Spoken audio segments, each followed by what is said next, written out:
سعد العالي، مدير مركز طوارئ والإسعاف تابع للهلال الأحمر الكردي في مدينة القامشلي. طبيعة عملنا في قسم الطوارئ والإسعاف يحتاج إلى الدقة وسرعة الوصول إلى الحالات المستعصية والتعامل بحذر حتى توصيل المريض أو المصاب إلى المشفى. عدد الحالات التي تسجل لدينا إلى ما يقارب 5 حالات يوميا، من 5 إلى 7 حالات يوميا في مدينة القامشلي، وتنقسم هذه الحالات من حالات باردة إلى حالات طارئة. الحالات الطارئة تتكون نتيجة حوادث سير أو حرائق أو احتشاءات قلبية.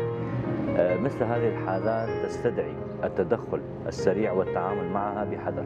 أما الحالات الباردة تتكون بنقل الخاضعين إلى عمليات جراحية ويحتاجون إلى أكسجين أو نقالة، يتم نقلهم من المشفى إلى المنزل وبالعكس.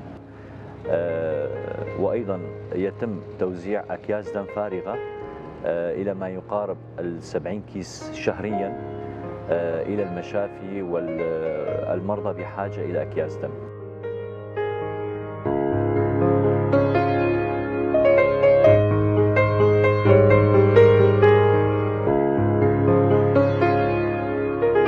وهناك إلى ما يقارب 40 سيارة إسعاف مجهزة بكامل الكوادر الطبية والمجهزة بكامل الأدوية المنتشرة في كامل شمال شرق سوريا، في محافظة الحسكة ودير الزور والرقم ومنبج وكوباني ومناطق الشهباء. طبعا هذه السيارات تتوزع في المراكز الصحية المتواجدة في المدن ومخيمات اللاجئين الموجودة في شمال شرق سوريا.